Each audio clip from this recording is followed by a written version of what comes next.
All right, we're gonna see what Ab and Preach have to say about AI. I'm hoping, these guys usually I really like their takes, but AI definitely throws a lot of people who have good takes out of whack. I find so. Fingers crossed, but if it's not, it's okay. We'll work with it. We'll hear them out. Today's topic: Today's topic. AI is AI. destroying university and colleges. Ooh. So before we go on, I'm just going to say AI is going to destroy university and colleges as much as calculators did, as much as computers did, as much as slide rules did, which is to say that it will destroy and probably more fundamentally than those, although probably maybe on par with the computer. I don't really know. It's not going to destroy it. It will cause it to be done in a new way forever. It will forever change it, but it's obviously not going to destroy it. Yeah, because people will still want to go to accredited universities that are exclusive and offer some level of exclusivity, offers networking opportunities, and some degree of merit and distinction for when they get employment. Employers are still going to be looking for that. So students are still going to want it. Employers are still going to want people to have educations. The way education is done will obviously change, but yeah, that just seems obvious. But we'll hear them out, like I said. Ooh, is it because of the knowledge? Is it because of the test are being too easy? We don't know, but we'll find out. So essentially, what's going on is that since That's AI, what I said. as we know, a lot of people have been using it in their academic life. Yeah. All right. As a result, universities, a lot of college campuses have been putting into effect some different systems to try to detect AI, but people have just gotten better at using it, and the AI gets better, so they can prompt it differently. And what they're I think those things are also so stupid because it's just like, what do you think they're doing to detect the AI? They're using AI, like obviously, like so it's just an arms race. Like you're never going to have something that is perfectly able to detect AI. Like sure, if you like, we've talked about it before on my AI videos. Like if you just say, hey, spit out an essay, it's going to give you just garbage that even a human should be able to detect is written by AI. At this point, I guess, but if you know how to use it to use your own writing samples, or if you're able to edit it in your own way, in your own voice, then there's no reason why it should be detected. And again, like to some, you're doing work at that point. And so like I start to question, that's when they say people have used, like however many it said, how many students are using AI to cheat. It's like, how are we defining cheating is something else I'm curious about. Like is cheating just using it to help you, is using it to write an essay. I mean, if it writes a whole essay for you and it's against rules, I guess that's cheating. But if you're using it to how much research can you do with AI? I mean, this reminds me when this like talking about how like you can't like cite Wikipedia, whereas in your high school essays or middle school, and it's like there's reasons why you should not be citing Wikipedia, in like in a really well, a well done essay because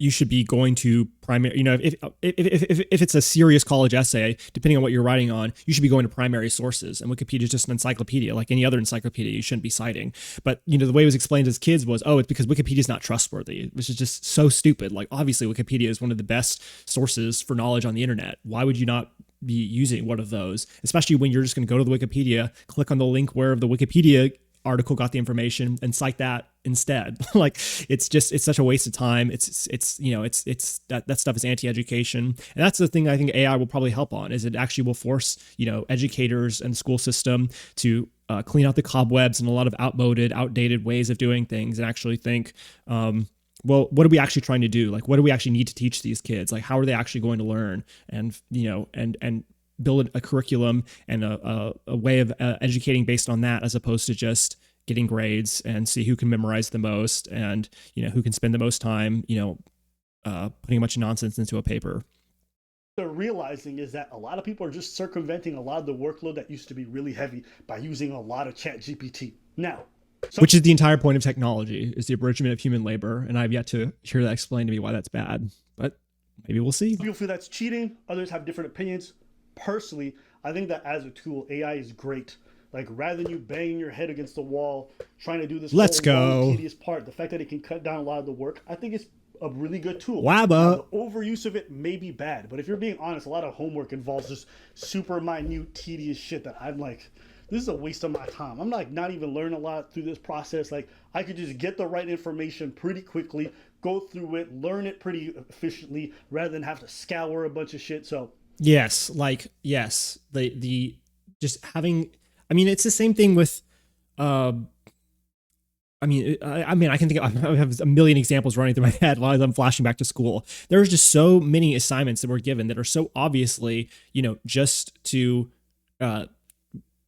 as opposed to teaching you different fundamentals. There it's rote. It is rote, repetitive work, and it is not. I don't think it's maybe maybe in some limited cases it's beneficial for kids that are really struggling. I don't even think so. I doubt that even if you're struggling with the topic, it's really helping because you're just not getting it, or you're just struggling over and over. If there's some underlying concept you're not understanding, maybe for some people, being exposed to it in different, that concept in different forms over and over and over, eventually it helps it sink in better. But I think generally it means it's not being explained to you well. That's the problem. And that's something that AI is also really good at doing.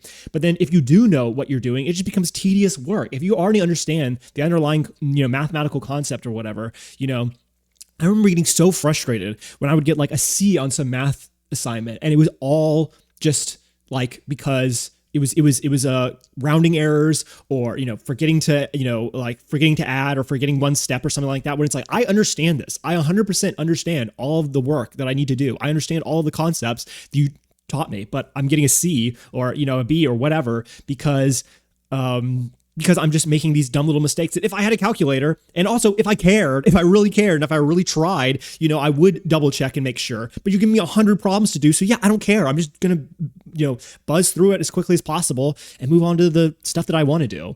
So yeah, I totally agree with Abba on this. I don't know. Me personally, I'm for it, but I'm also not in these colleges. But I want to read for you guys some of the stories of people who admit to how it's changed their lives and how a lot of professors can't keep up with it and it's fucking up everything. So this comes from Chunging Roy Lee. Chunging Roy Lee stepped onto Columbia University's campus the past fall and by his own admission proceeded to use generative artificial intelligence to cheat on nearly every assignment. As a computer science major, he depended on AI for computer science. Okay. I mean, like, now that I can see as like the one where you can essentially do 100% of your work just with AI, which to me is also questioning, again, I think computer science of all the disciplines so far is the one that absolutely doesn't need to be massively reformed, because it just needs to be, put in. I mean, you just need to, it just needs to be understood that,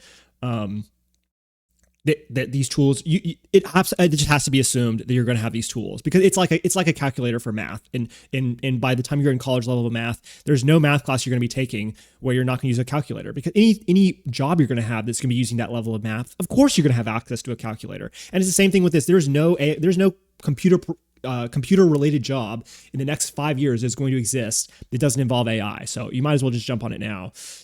I think it's, when we talk about like writing, for language or creative arts, or even for science based stuff, I think I definitely think it should still be integrated, but I would also be much more skeptical about how easy it is to cheat with the current tools. And I think it's definitely possible to design tests like with those. I would totally be okay with, having the way they have those, lockdown browsers and forcing you to like be time limited, or forcing you to take it in class.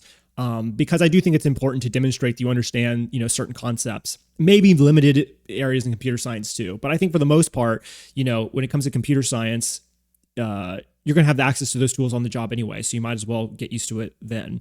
And I think it's less important than in those other disciplines to be, try to find a way of working around it as opposed to just integrating it. Introductory programming class. I just dumped the prompt into ChatGPT, handed whatever it spat out. By his rough math, AI wrote 80% of every essay he turned in. At the end, I'd put on the finishing touches. I just insert 20% of my humanity, my voice into it, and that was it.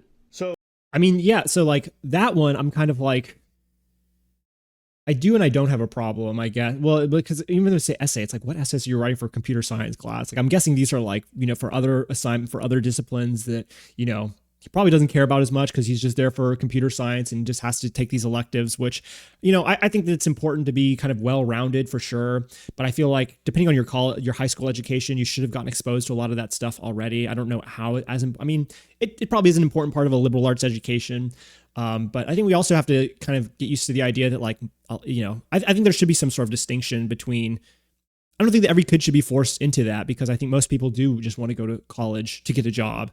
And if that's all they want, as opposed to forcing them to take these dumb classes, I think there should just be a distinction between people who get actual college degrees because they actually did a well-rounded, education, and they got, took classes in multiple different fields, like a core curriculum or whatever.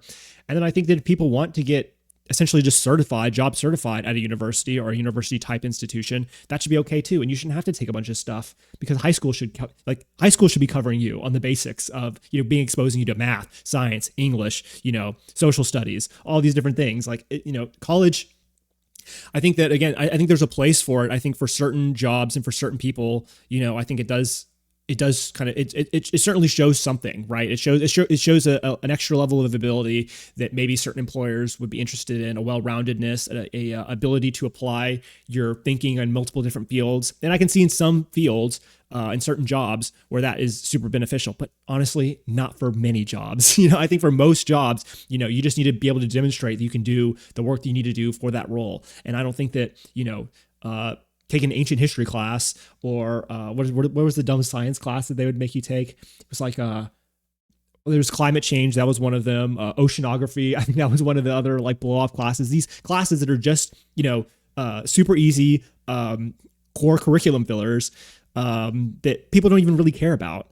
And they're just doing because they want to get the job. Again, there are some people who go to college because they actually do want to have a full, well-rounded education. They do want to push themselves, in that way. And I think they should be rewarded for that. But that's the thing, is I think that should be a separate degree, and I think that the people who just want to get certified, that they know what they do with their own stuff, they should just do that. And then I think cheating will also be less of a problem, because they will understand that, what I'm actually learning actually does matter in helping me get a job. I'm not naive to think that it'll get away with it completely, but I'm just addressing that point, and we're 10 minutes in, and we've only played 2 minutes of the video. So this is his story. He basically says he tried to apply to a bunch of colleges. A lot of his offers got rescinded. And after that, when he went to community colleges at that point, he's just most of these assignments are bogus anyway, so I had no time for it. And he would just do that process. When I asked why he had gone through so much trouble to get an Ivy League university only to offload all the learning to a robot, he said, "It's the best place to meet your co-founder and your wife." Okay, that's cringe, right? I mean, that's super cringy. I mean, it's true. I mean, the way you said it is awful. It's true that university, I think that the primary purpose for university at this point is building a network, is exposing yourself to people who can, push you or inspire you or collaborate with you in ways that, you wouldn't have even thought about on your own. I think using it as a dating pool is it's I mean, I think it's true. It is true. But it's kind of saying what do you want? What do you want out of life? I want to be happy. It's well, you got to be more specific than that, man. It's what do you want to do? That's really what I'm asking. And I kind of feel like that when everyone says, I want to, I just want to meet a wife. It's well, don't you kind of just want to make yourself the kind of person that is attractive to people, and then, put yourself in situations where you can meet interesting people and then have it happen that way? Feels a little bit too, I don't know, you're missing the forest for the trees, maybe. I don't know. So he's just going to university to find the person who's going to help him with his thing and his Why girl. should I go? Wife. Well, not even education. To be fair, a lot of these higher end universities, it's a status symbol. Yeah. You get to be participant in one of the parts of society that a lot of regular people don't. Sure. And for a lot of cultures, they value that kind of name brand. So. That's true, but it's not just status. It is literally, it's you are meeting people. If you go to these fancy Ivy League universities, you are meeting people that are, from different background, from these background, these wealthy backgrounds. And it's not, and the opportunities they're giving you is not just when I think of status, I'm thinking you're saying it's oh, it's just to have the name on your degree. And it's well, no, that it's, it's the people that you met at that university, and the fact that they are going to have parents that are involved in different industries and might be able to get you an internship, or they're going to you're going to be able to join clubs and meet people with similar interests there, and they're going to expose you to things you never would have thought of before. I think it's a little dismissive to say it's just a status thing. Although I don't think that's what he's saying. I think he's just not zoning in on everything. And it is true that there is an element of status that people like, but I definitely don't think that's the I mean, for people in that class, in that upper echelon, that upper class, of course, that status is probably might be the primary motivator. but certainly not for most people just trying to get into those schools. I think most people, want to get into those because of, the opportunities or whatever. In February, Lee and Shanmugam launched a tool that did just that. Interview Coder's website featured a banner that read "Fuck Leet Code." Lee posted a video of himself on YouTube using it to cheat his way through an internship interview with Amazon. Oh, yeah, I think I saw that video. The Columbia's Academic Integrity Office. The school put him on disciplinary probation after a committee found him guilty of advertising a link to a cheating tool. Lee thought it was absurd that Columbia, which had a partnership with ChatGPT's parent company, OpenAI, would punish him for innovating with AI. Okay, well, if you developed a bioweapon with AI, would you use the same logic? Like, obviously that's stupid. Like, just because they're using AI or they're partnering with AI doesn't mean that they approve of using AI in all circumstances, right? If you are developing something deliberately, not just to cheat at school, but to cheat on your job interview, I can understand. Now, personally, I think the job interview, that's on the. If I can do what you need me to do in the job interview, then I did it, right? And if I can prove that I'm able to do it, then I should be able to do it in the job. And so who cares how I did it if I used AI or not? But I understand that if you're advertising it literally as just cheating, I just I think that obviously the university can't be seen to condone that, right? This is just kind of basic. Lee said he doesn't know a single student at school who isn't using AI to cheat. To be clear, Lee doesn't think this is a bad thing. I think we are years or months probably away from a world where nobody thinks using AI for homework is considered cheating. And that's where this whole thing for sure kind of goes crazy. If we have a tool that we've created that assimilates all the information that we have and basically pumps it out when we need it, it's like a calculator. I was about to say that. Yeah. Why am I going to do this shit if I could just... Now, the counter argument, if I'm going to be fair, is that maybe there's things that you learn in the process of trying to learn these methods and these informations that might actually give you a more holistic view of the entirety of the subject. And that kind of reading of everything en masse is actually good for you because it gives you a more complete understanding. Sure. Yeah, for sure. And you can look up studies on this. Writing by hand teaches you better than typing. You remember things, you retain them better if you write them out by hand than by typing. How many teachers how many professors in university are going to want their students to turn in handwritten assignments, those 1,500 word, 3,000 word, 20 page theses, that they can't control F. They can't throw into a plagiarism detector easily without scanning it and then converting it anyway. And that's work that they have to do, not just the student. Of course, there are benefits, and you should understand that. And I think that's on you as a learner to figure out, okay, what's the best way that I can learn? What's the most important thing for me to get these concepts in my head so I can use them? But obviously, we have to talk about trade-offs here, and the trade-off of typing assignments is much superior than the negatives that come with it, right? We want people to be typing up their assignments because, like I said, Control F, because it's easier to read, it standardizes things, it allows for plagiarism checks, it allows you to turn in at 11:59 right before the bell because you can submit it electronically. There's a bunch of benefits to it that it's and it does mean that the student is not going to retain the information as well. But I think that that's on them. That's on the student to learn better, and that's also on the school to design curriculums that are more focused on learning those concepts and stuff as opposed to just getting grades. That could be an argument. If you don't learn all the processes for all the calculations that you have to do in advanced stage, how are you going to progress in the field or push the field forward if all you're doing is using the established methods already all the time? Where's the experimentation? Where's the process by which you have to learn it first? See, I don't even know. I know I have a scientific calculator right here. I have a normal one and I have a scientific, right? I don't know how to use the scientific one. Yeah. Because I haven't learned it. In order to use a tool, you have to have a basic to be able to use it. But to learn how to use the tool, you have to learn with the tool, right? We're going to get to that. Same thing with AI. Got you. Teach me how to Dougie. No, but teach me how to be a surgeon. No, you're gonna have to do a whole bunch of work before. So yeah, it is a tool, but you're not gonna become a doctor with AI. You're gonna have you're gonna have to have some basic training for. But you can use the AI to do the basic training. Is the point? Now, of course, but maybe eventually. Okay. We'll see. It's a tool. Professors and teaching assistants increasingly found themselves staring at essays filled with clunky, robotic phrasing that, though grammatically flawless, didn't sound quite like a college student or even a human. That'll we've talked about it before, but that M dash, that's always the side of AI right now. I mean, I don't think that they're actually using it in this article, but it's just ironic that it is in this article. If I ever see that in a Reddit post, immediately I'm like AI. 2.5 years later, students at large state schools, the Ivies, the liberal arts schools in New England, universities abroad, professional schools, and community colleges are relying on AI to ease their way through every facet of the education. College is just how well I can use ChatGPT at this point. A student in Utah recently captioned a video of herself copy pasting a chapter from Genocide Mass Atrocities textbook in ChatGPT. They're teaching these Sarah, kids. a freshman at Wilfrid Laurier University in Ontario, said she first started to use ChatGPT to cheat during the spring semester of her final year of high school. Sarah's name, like those others in the article, have been changed. So if you guys are wondering, like, yo, how are these people out themselves? They're all fake names, okay? After getting acquainted with the chatbot, Sarah used it for all her classes: Indigenous Studies, Law, English, a hippie farming class called Green Industries. My grades were amazing, she said. It changed my life. Sarah continued to use AI when she started college this past fall. Why wouldn't she? Rarely did she sit in class and not see the other student's laptop open to ChatGPT. Toward the end of the semester, she began to think that she might be dependent on the website. She already considered herself addicted to TikTok, Instagram, Snapchat, and Reddit, where she writes under the username, "Maybe I'm not smart."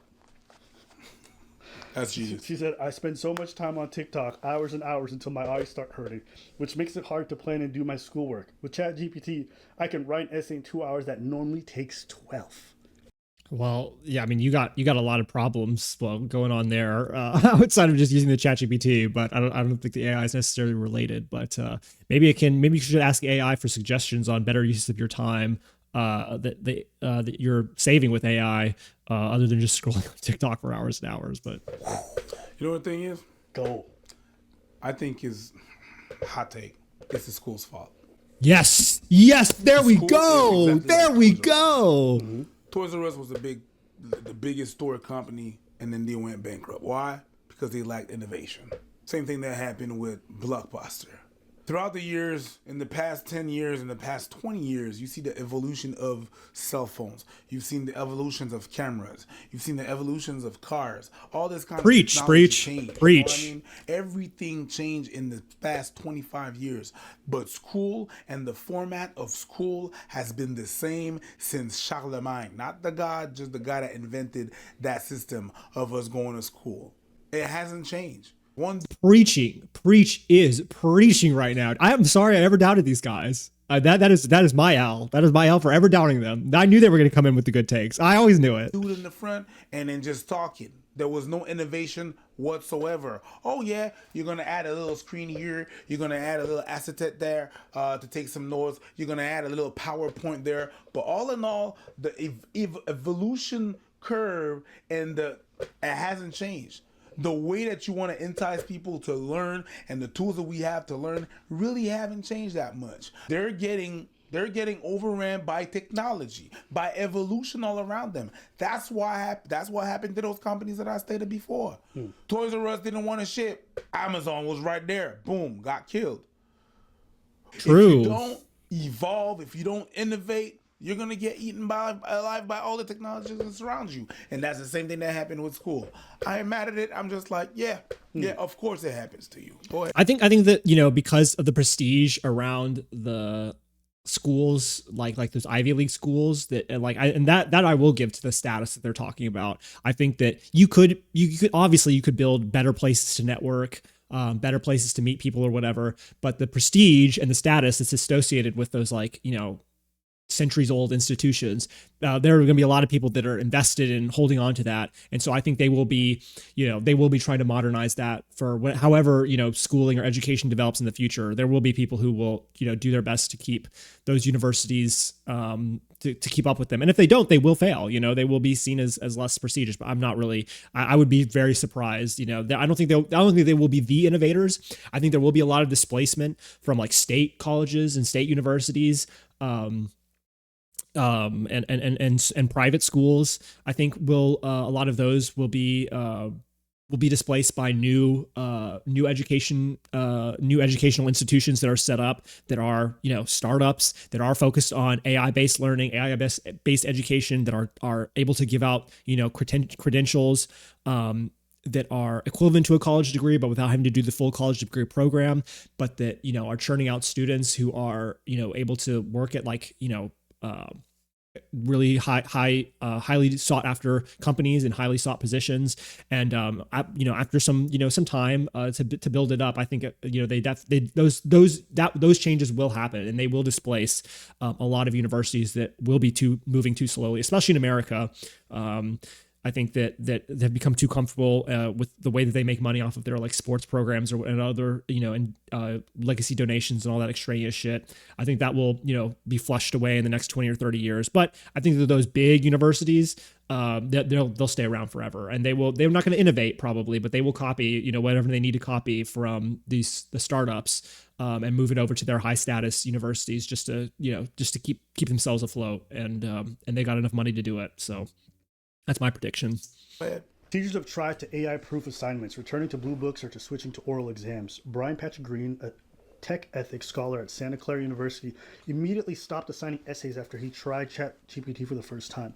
Less than 3 months later, teaching a course called Ethics in Artificial Intelligence, he figured a low-stakes reading reflection would be safe. Surely no one would dare to use ChatGPT to write something personal. But one of his students turned in a reflection with robotic language and awkward phrasing that Green knew was AI-generated. A philosophy professor across the country at University of Arkansas at Little Rock caught students in ethics and technology class using AI to respond to the prompt. Briefly introduce yourself and say what you're hoping to get out of this class. I remember seeing people do that when I was at the tail end of when I was going to university. And I don't blame them at all, man, because I think those assignments fucking suck. I hate that shit. It's like, dude, we are taking an online class. We are not going to get to know each other. We are not going to be friends. It's like, if this is, an in-person class, I understand, again, because I think networking is important, and I don't necessarily have a problem with a class that's a collaborative based class, or class that is designed to encourage that, especially if you're going into a profession that is going to require a lot of collaboration. But come on, guys, in an online class, are we seriously going to pretend like that does annoy me. And so I never did myself, because that is, for me, like I said, the personal stuff is too cringe. Like we watched a video a little while ago about like Ted Cruz talking about his daughter writing something to him, and I would never do that. I would never get like the AI to generate something heartfelt to my parents or to anybody, any sort of personal communication. I think just because it's personal, like the whole point of it is it comes from me. Maybe I'm just old fashioned in that way, but nah, that's crazy. Even for that prompt, just introducing yourself and say what you want, they're using AI. Troy Gilmore, a poet, a philosopher, and Cal State Chico ethics professor, has concerns. Massive numbers of students are going to emerge from universities with degrees and into the workforce who are essentially illiterate, both in the literal sense and in the sense of being historically illiterate and having no knowledge of their own culture, much less anyone else's. Doubt it, dude. Really doubt it. Like, not any more than like not any more than anybody else. I mean, like, to the extent that, like, yes, there will always be people who are just going to college to get the degree and they're not paying attention, and no matter what they need to do to cheat, they're going to do it. And will this enable them to, get through the cracks easier? Yes. But there will also always be people who have drive, wherever it comes from, whether it's internal, whether they they feel pressure to succeed from, it's, I guess I think it does. In the end of the day, it's all internal. However that manifests is different from person to person, whether it's, God or a fear of failure, or however, you want to look at it. But pretty much anybody, there will always be people who want to succeed because it's important to them, because if for some reason it has nothing to do with anything extrinsic, that it is something that motivates them. And they will always, no matter what the tools are available to them, they're always going to try to excel. And like, I think that you want to create a system that rewards those people the best. And to me, that means filtering out the people who don't. And that's what to me, why we should have more college level certifications and accreditations that do not require a full degree, because you should be separating out the people that want to get a broad base of education versus the people who just want to get a job. Not that there's anything wrong with wanting to get a job. I think that's where most people should be. I don't think most people should be wasting their time if all they want to do is contribute to society. That is a noble goal, and that's enough. But for the people who do want to set themselves apart, who do want to overachieve, like, it should be easier for them to set themselves apart. I think that's more the problem than the idea that, like, this is just going to make a bunch, everyone not want to learn anything. Interesting. See, I don't know how much I agree with that because a lot of the people I know who got degrees don't W. end up using ABBA. any of it in their workplace. Yes. For a lot of them, They're just getting accreditation. Yes. I don't think we want this in medicine or something, but in a lot of other spots, the degrees is just a little piece of paper you do to get some. How many times have you guys seen somebody who has a degree in something that has literally zero relation to what they're working on in the professional setting? Yes. And then you have to. They just because they just want a degree because they just want to prove that that you're able to do a bunch of grueling work for however long, and it's like if that's the case, it's like, well, for one, high school should be able to prove that, but not only that, well, I guess that's not true because you're not as like self-motivated, but you don't need a 4-year education, a bunch of extraneous crap to prove that, and if you do, then that's the kind of job that needs to be automated away anyway. If it's just like you don't need me to prove that I have any sort of specific subject matter knowledge. I just need to prove to you that I'm able to do drudgery, that I'm able to like turn my brain off and do a bunch of work that doesn't matter over the period of 4 years. Okay, how much value does this degree have outside of the piece of paper?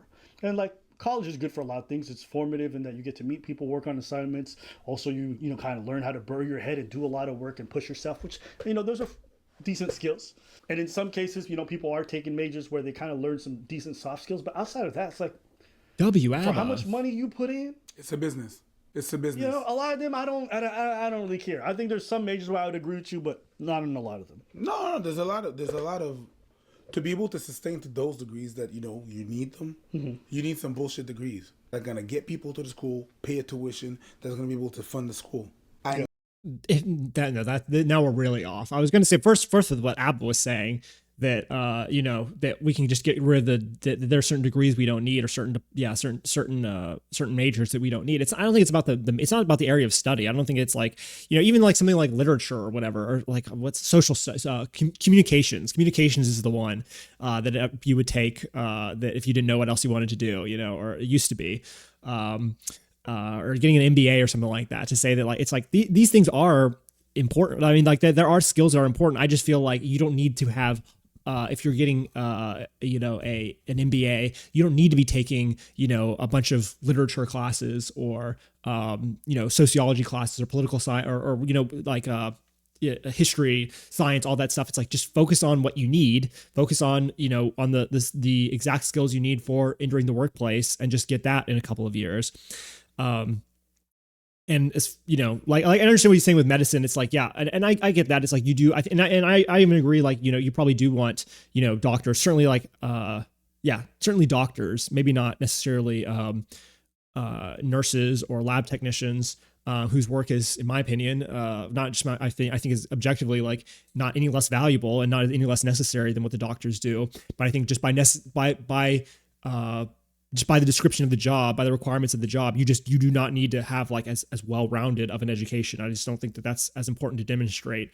And so I think I would be more okay with the accreditations. But I get like for a doctor, it's like, yeah, everyone's going to want, when it comes to doctors, everyone's going to always want the best of the best. And that means, I think that's fine to say, like, that means you should have a full college degree where you show you have like all these other areas of knowledge. Just to kind of show that you can do it. But in all these, in basically any other job, I don't know exactly what he's thinking of, but like, yeah, for any like liberal arts or liberal arts kind of job, humanities degree, all those things, like, I don't necessarily think that you need to, you need to get a science degree or a math, class. If you already know that what you want to do is like be an art historian or whatever, you should just be able to get, take the required classes to get the required education and move on from that. But I don't think that means that the whole degree is useless. I think that like, I still don't think that even if you can just, it's easier to replace like an art curator or I don't know, a music, promoter. It's easier to replace one of them than a doctor. I still don't think that, there isn't a place for specialized education. Now, this whole idea about like, oh, you need the bullshit degrees to prop up the rest of them. I mean, like, that's just bad capitalism, right? It's like, if you can't afford to deliver a product that people want, without scamming them or without giving them a bunch of BS, then the industry you're in deserves to be, redesigned and go under. I mean, that goes for insurance. That goes for, I'm sure a lot of things that I can't even think of right now, that are bloated and, and rely on that kind of churn, all those like subscriptions you get. But even in all those cases, I think a lot of times it's like, it's not that they're being held up by that. It's that they add a lot from that. I mean, like schools are like, a lot of the money from schools comes from sports, right? Because a lot of alumni donate to schools that have like a really big sports program and want it to go to sports. I don't know how much like bullshit degrees are, keeping these schools alive, but we'll let him finish his point. I need the rest of it to fund whatever is fundamental. Yeah. So I'm going to create a bunch of degrees in social economics in the new era of nobody gives a fuck. That's not. Yeah, I mean, economics. I guess he's saying he was trying to make a whole. I mean, that sounds like more like a class, right? Social economics in a particular era. I know what he's trying to do. He's trying to say like the underwater basket weaving idea, and like, yeah, there are like, I'm not saying every degree that every school has ever given out is legitimate. But like, if you go to like a list, like if you just look, like if you look at the degrees that are in every school, right? I'm talking about your history, your anthropology, your economics, even like things like visual arts or whatever. It's like, I don't think that these degrees are all totally unnecessary. Like, I think that they are definitely, they're probably more specialized, and you should have an idea of what the career is going to look like after that before you just take it because you just are interested in the class. But I don't think that necessarily means that they're all useless or that it's all bullshit. It's not a real degree, but it generates money, and people are going to be like, I got a degree. It's bullshit science, but I got a degree. With the few people that are accepted in, for example, health, I'm going to need a bunch of people that are going to be able to subsidize that and pay for the teachers and pay the salary of everybody that's teaching and all the people that are making. Dude, Johns Hopkins is not subsidized by a bunch of bullshit degrees. Like, it's paid for because the people who want to go to Johns Hopkins spend a lot of money because they know it's like one of the best med schools in the country and it's going to look really good on their degree. You think that Harvard is like subsidized by bullshit degrees? I mean, again, if you think the government is a bullshit degree, considering the number of government, actual government employees that come out of Harvard, or or economics, the number of economists that come from these Ivy League schools, like, you think that these companies are just spending money just because for the degree? Like, you think that like that they don't, that if they could just get the same kind of work from other people, you think that like Charles Schwab or the big four accounting firms are just going to hire just anybody with a degree regardless of their work? It's like, obviously it comes down to the quality of your work, and obviously these degrees are not BS because companies are willing to pay a lot of money for them, and these companies that are primarily solely concerned with making money. So that just seems like totally wrong. Name the school. So I gotta create some bullshit things. It's just the same thing as dance schools. Remember dance schools? Well, you have the elite groups and the people that do competitions. Yeah. Well, you are gonna need a bunch of nobodies that never gonna dance and never gonna do nothing in their life with dance, but they feel good about themselves. So they can't dance. They don't have the capacity to dance. But I'm gonna create a bullshit dance like funk, jazz that don't. Okay, so I don't know if I knew he was talking about something. I was hoping he would like come to like a real example, because like what he's saying about like bullshit degrees in schools just seems not true. And I knew it must be based on something. And obviously I don't know enough about dance to comment on this. I mean, I would imagine that like as far as like funk and jazz or whatever, it sounds like it's like, yeah, you may not be able to make money maybe doing these, or maybe they're just not as like technically difficult or whatever, but it sounds like these are things that people would be interested in. And I don't think that's necessarily bullshit if it's like you're taking classes in, jazz or dance or whatever. If it's just something that you want to do, or in funk or whatever, if that's just something you're passionate about and you want to do, I mean, I think they shouldn't be selling it to you as like it's going to become your profession necessarily. And again, is he talking about classes or like majoring? Like I guess would a dance school? I guess that makes sense. Like if you go to a dance school, you can major in different forms of dance, and maybe that there are certain forms that are. I mean, maybe you don't make money. I guess maybe you don't make money doing funk dancing or whatever, as compared to, I don't know, like ballroom or salsa or whatever the hell. And in those instances, I understand what you're saying, and I can understand like maybe some of those degrees. Certainly, I think every degree should have some career path behind it for sure. I think if a college is going to offer a degree, there should be some sort of, there's not just being a professor, you know. I think there should be some some sort of path, even if it's like philosophy, where it's like, okay, like philosophy is a path to a law degree or to a business, you know, an MBA or something like that. Like, you know, you can say like, oh, like philosophy is not something you're going to use directly, but I think that like getting a philosophy degree, you know, although personally I'm kind of feel like it's just something that maybe should be required for different degree paths as opposed to its own degree path at this point. But it, like you know, that's on the fence, but that's an example of where it's like, you know, even something that's kind of far out like there, I can, you know, give an exception as long as it has some sort of degree plan forward. I think the problem for me is like, if it's true, like that they're offering like a funk, you know, class or something like that, and there are no funk jobs, you know, a very, very, very insanely small amount of funk jobs, funk dance jobs, then yeah, of course, I think that like, that's stupid, you know, like performance art, visual art, you know, all those things. I wouldn't want to like not have a film school, you know, or I wouldn't say that like a film degree is worthless or whatever. But certainly, you know, if it's like again, like, I mean, the example I'm always going to is like underwater basket weaving. It's just like, I mean, that's like the joke but apparently it is like an actual, well, no, that's like I think it's like maybe like a class or something like that from some like sociology thing, but it's not like, obviously that's not like a real degree.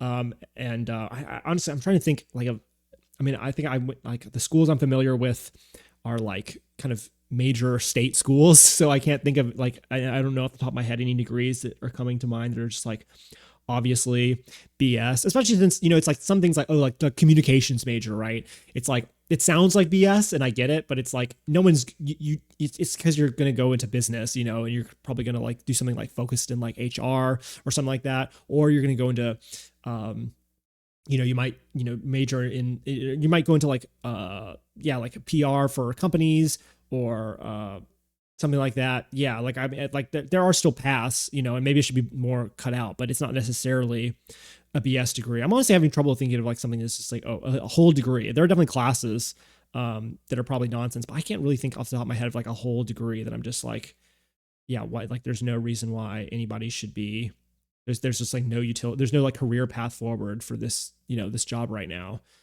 you know, like, you know, all the, you know, I mean, maybe petroleum engineering in like 100 years, but, yeah, I don't know.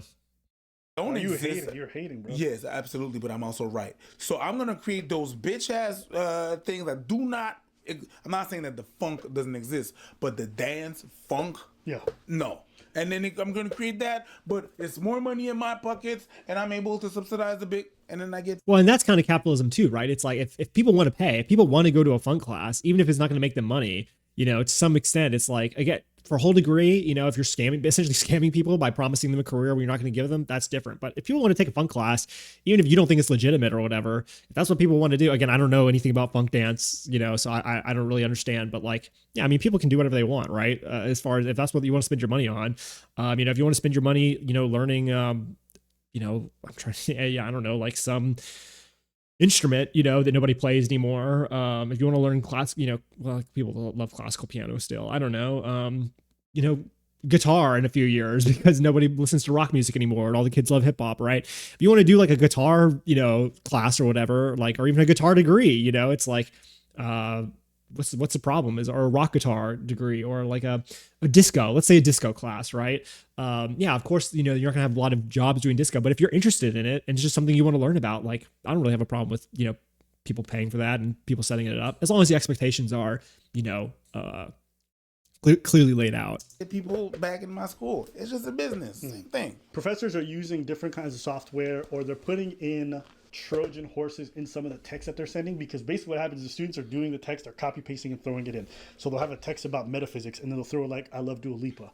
So when it goes to ChatGPT, as they write the whole thing, they're going to do something about Dua Lipa in the text. But the student who's not revising it, we're going to miss a lot of these.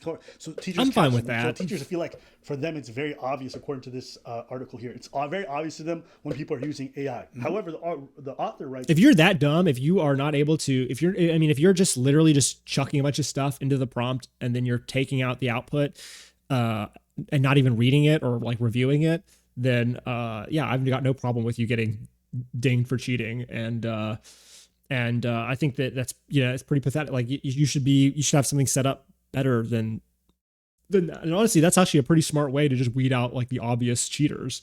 It sounds like, because that level of AI cheating is, should obviously be, that's just laziness, you know? Still, while professors may think they're good at detecting AI-generated writing, studies have found that they're actually not. One published in June 2024 used fake students' profiles to slip 100% AI-generated work into professors' grading piles at UK University. The professor failed to flag 97%. 97%! But there's no way that is just like pure. Like, I mean, it may be that the entire output is AI, but I don't think it was just like one sentence, like, write me a presentation on this. Maybe it was. And if so, then like, it's probably just professors who are not familiar with what AI writing sounds like and probably didn't use any sort of AI tools to check whether or not it was AI.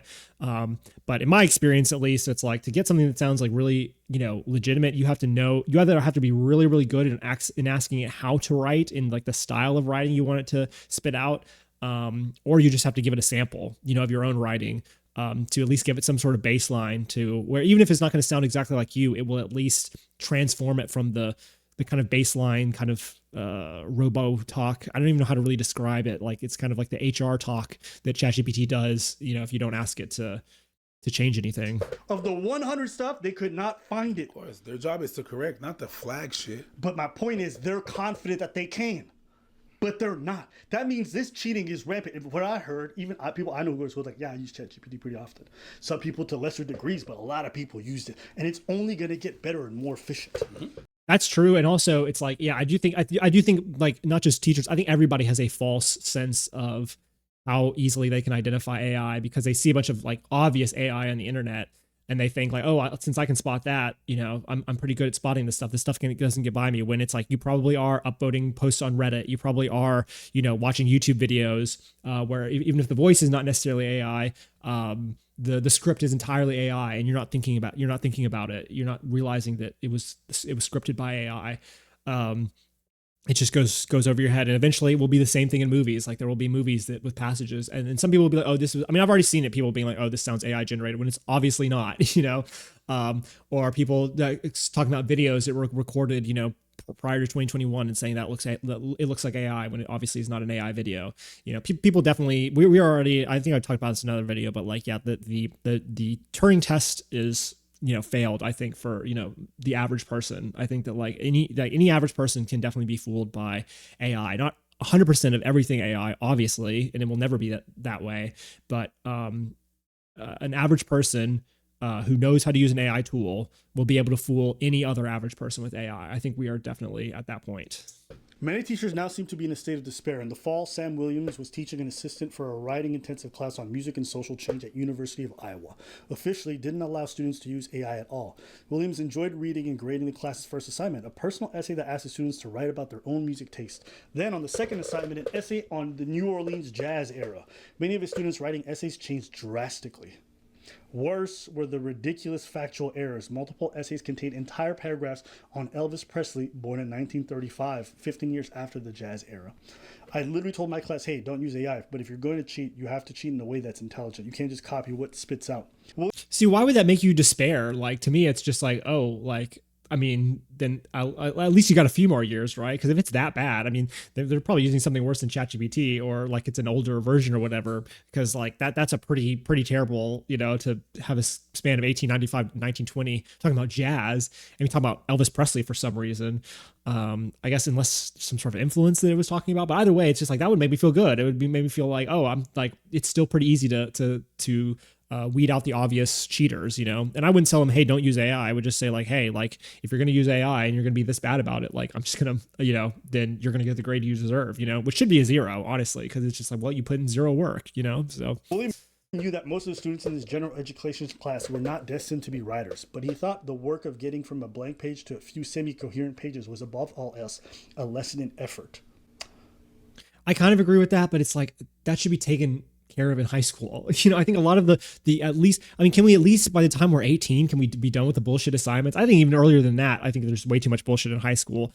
But I mean, at least the idea that it's like, yeah, I know you're probably never going to be a scientist, or you, this other student, you're never going to be a writer or, you know, whatever it is. It's like you already want to be a lawyer, you already want to be a doctor, but you should still have to take broad classes and everything. And you should be able to demonstrate some baseline level of competency in a wide, you know, in the general fields of study and understanding that we've developed in Western society, you know?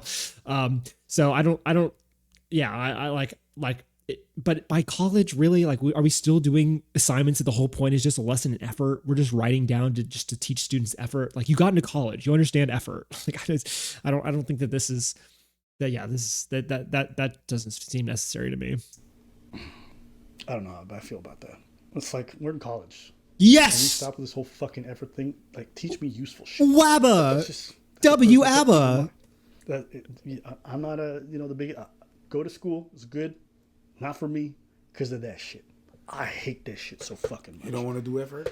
It's not about do effort. I don't want to do. Don't teach me effort. Like, give me a reason to do effort. That is what will, you know, like, I will teach myself effort. I will teach myself motivation, but you have to just give me or discipline rather. It's like, I should be teaching myself discipline. I should be teaching myself effort. Like, your job is just to give me some level of, well, even motivation. By college, the motivation should just be, you know, to better yourself so that you will succeed in whatever job you're going into. Really, it's just like guidance. It's like when I'm stuck, when I need help, when when I'm totally off or whatever, you know, that's what I think college should be for. It should be for, outside of the things I talked about with networking and, you know, building relationships and exposure to different stuff. It should be about like guidance, you know, as far as like, I've done this before, so I can kind of I can see the things you're trying to work on, and I can kind of point you in interesting directions or useful directions. But don't teach me motivation. You know, sorry. Yeah. Well, don't. Yeah. I mean, you can help give me a little bit of motivation. But you can't teach it to me. You can't teach me discipline. You know, you can't teach me effort. You know, it's like, those are things that if I can't learn those, like, because what am I going to do when I'm in university? I don't have people helping my hand in, you know, in the workforce. It's like, am I going to have to, then I'm just going to have to learn it then, you know? So it's like, might as well learn it while you're still in school. Make me right. That's one thing I hate about my government job. Like, when I worked for the military, it's like, this is why I quit. I quit because I remember giving a workload, finished it in 2 hours, and they got mad at me because there's like, don't you have more to do? I'm like, no, I did everything and then some. I got reprimanded. Because you were efficient. Because I was too efficient. And literally my boss told me, I don't care. Just look busy. And I realized I could never be there. And that's what a lot of this schooling bullshit is. Look busy. That will kill people's soul. This pretending I'm offering something of value. Like, give me more projects. Give me stuff that's... No, we don't do that. You went in the military thinking it was about having a soul? Yeah, of course. The less that you have a soul, the better you perform. Dude, yeah, it's awesome. Yeah, cynicism is always awesome, dude. You shouldn't go into anything caring about anything. I'm not saying anything like that. Like, I would never join the military, and I think, you know, and I have my own thoughts on that and reasons for it, whatever. But like, the idea that anybody who's like actually like earnestly believes in, you know, think like, what are the other jobs? Military, police, government, basically anything that has anything to do with government. Basically, it's like the idea that it's just like you're just a total rube or marked for going into that. I hate that mentality so much. Because it doesn't make you cool, dude. It's like, these are like necessary jobs, and you being so cynical as to think that like, oh, it's actually all bullshit anyway, is not helping anybody. Someone's still got to do it. And I'm glad it's not, you know, assholes like you that, you know, just want to be midwits and think that I'm talking too harshly on Preach here. I think he's trying to be funny, but like, I hate that sentiment of like, oh, you want to go into government, like, or again, anything government, whether it's military, police officers, you know, politicians, whatever, or universities. Even that's another one that people make fun of, you know, becoming a professor. It's just like, yeah, just give me a break. It's like, we get it. You're so smart. You figured out that the government's lying to you. It's like, yes, there's a lot of bullshit jobs. There's a lot of bureaucracy. There's a lot of waste. Yes, you're very, very smart. You're here to perform a task. And if you're good, it's not that the best military is not someone, the best person, the best soldier is going to be if he is able to understand and do the task. Like what they did, look busy. All right. I think that's true. And I think that's true for pretty much any of those jobs where you're just told to look busy. Or where you're all, it's never about finishing your work. It's just about, you know, being busy. Like, I think about like working like a lot of service jobs, a lot of fast food jobs, you know, where you're not allowed to ever you can't just be done with what your work is. Like they will always find you something to do. And those are the jobs that need to be automated, because those are jobs that nobody wants to do. You are essentially an automaton. That's what they want. Essentially what the boss does want is an automaton.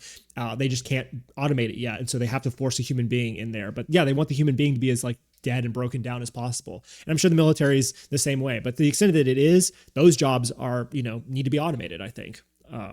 Yeah. You're not supposed to be all right. You're not supposed to be like, no, but it doesn't make any sense and I'm done. It's not about that. Look busy. That's why people can't handle it most of the time. Or you go out, it kills you. Yeah. Really, literally, what Now you that said, I agree it with, kills your soul 100%. because you're not supposed to have one to do that job perfectly. Every task that they're asking you, yeah, man, it's gonna kill you. It's gonna kill you just because they're not asking you to think, they're not asking you to evolve, they're making you some things that.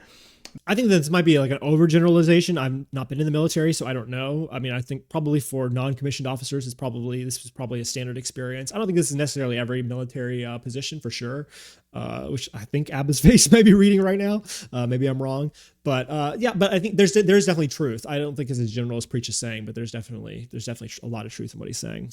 That makes sense. I remember when I was in the kid, that's the thing that they were letting us know is like, yeah, you arrive on time to wait more. That's what you was. You wait. It was a waiting game. Go ahead. But that one doesn't bother me. I think you should be early to stuff because Yeah. you should be ahead of schedule. If you're not ahead of schedule, you're late. Yes. That one is a bit different, but I get what you're saying overall. I understand what you're saying. Daniel, I think we a computer agree. science major at the University of Florida, told me that he remembers the first time he tried GPT vividly. He marched down the hall to his high school computer. He said, whipped out his Chromebook to show him. I was like, dude, have you seen this? My dad can look back on Steve Jobs' iPhone keynote and think, yeah, that was a big moment. That's what it was like for me. God, that Looking makes at me something I feel would old. go on to use every day for the rest of my life. This guy can't be. He's a computer science major now. He can't be that much younger than me. Like he doesn't even. Well, I guess if you are not that much younger than me, then you would be like a child when Steve Jobs announced the keynote. So it probably didn't make as big an impression. But even if the keynote didn't make an impression, I mean, when the iPhone came out, damn, like the world changed. I don't know. I guess not for. I guess yeah. I guess if you weren't that much younger than me, it probably didn't. So that's interesting. Crazy to think about, honestly. Guys made Daniel more curious. World's He moving likes faster and whenever he has faster. a question, he can quickly access a thorough answer. But when he uses AI for homework, he often wonders, if I took the time to learn that instead of just finding it out, would I have learned more? Probably. At school, he asked ChatGPT to make sure. You probably his would essays have, are but is the time you saved, it depends on what you do with that saved time. Do you have use that time to learn other things or to get familiar with other things? In that case, it's like, yeah, you didn't learn that thing as well as you could have.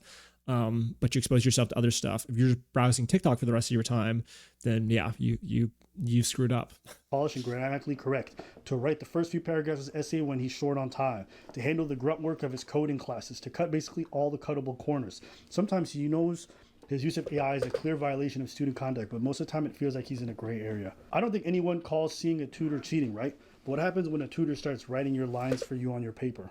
When I went to school, there were literally tutors they were not allowed to write like actual lines, but they would get as close to the line as they could. I mean, they would do honestly some of like the harder work as far as like they would just, I mean, you like the ones that are officially with the school, like they would, they got pretty close. It's like they would just kind of talk you through, you could come there with essentially nothing, with no idea. And just like, they would kind of pull out of you, what you would need for like an outline or whatever. And give you pointers to start with and places to go. And like, yeah, I mean, like if school's going to offer me that service, then that's crazy that I can't use ChatGPT to do the same thing for way cheaper. I mean, listen, we can Sorry, tutors. say this has merit, doesn't have merit, but it's cheating, Call it what it is. Mark, a freshman math usually. I mean, some of it is, like just like the ones that are just copying straight in, like that's cheating for sure. Just copy paste into the prompt and then copy paste the output, like that's definitely cheating. But I think the more and more work you put in, the less and less I see it as cheating.